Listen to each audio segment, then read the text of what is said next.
20 లక్షల రూపాయలతో ఈ యొక్క రోడ్డు నిర్మించి నిర్మాణం కోసం భూమి పూజ చేయడానికి ఇచ్చేసిన కూటమి నాయకులకు, ఇక్కడికి వచ్చేసిన కాలనీ ప్రజలకు ప్రతి ఒక్కరికి కూటమి ప్రభుత్వం తరపు నుంచి ధన్యవాదాలు తెలియజేసుకుంటున్నాం. ముఖ్యంగా దేశంలో బలమైన నాయకుడు ఉన్నాడు, పంచాయతీరాజ్ వ్యవస్థలో గొప్ప నాయకుడు ఉన్నాడు. అదేవిధంగా మన నియోజకవర్గంలో అభివృద్ధిని పరుగులు పెట్టించే ఎమ్మెల్యే ఉన్నాడు.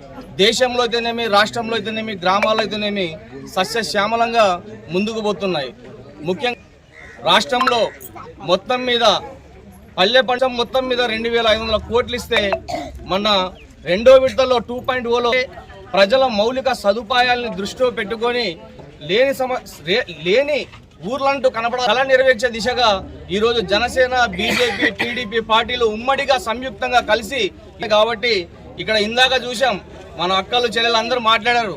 అంటే వాళ్ళు సంతోషంతో ఈరోజు వాళ్ళు నవ్వాలో లేకుంటే ఆ నవ్వులోనే వాళ్ళకి ఏడుపులా ఆనంద బాష్పాలు కనిపిస్తున్నాయి.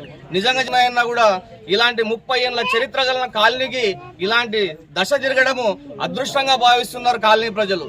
అదేవిధంగా కార్యక్రమంలో భాగంగా ఇక్కడ ఈ యొక్క సిఆర్సి కాలనీలో పర్యటించి ఎప్పటికప్పుడు మన ఉన్నత నాయకులకి ఫిర్యాదు చేస్తూనే గ్రామంలో నెలకొన్న సమస్యలను ఇక్కడ కూటమి ప్రభుత్వం దృష్టికి తీసుకెళ్లి పరిష్కరించడానికి కృషి చేస్తూనే ఉన్నాం. కాబట్టి ఆ మాట వింటే సర్పంచులు ఉండడం మన అదృష్టం. మనకు ఒకసారి గెలవత ఒకలా ప్రవర్తించే నాయకులు మనకు వద్దు. ఈరోజు ఎలాంటి అంటే ఈరోజు చేయని పని రేపైనా చేస్తాలే అని చెప్పి చాలా నమ్మకంతో, అదేవిధంగా 100కి 90 సార్లు నేనే జనసేన పార్టీ నుంచి వ్యక్తిగతంగా అన్న సందర్భాలు కూడా ఉన్నాయి.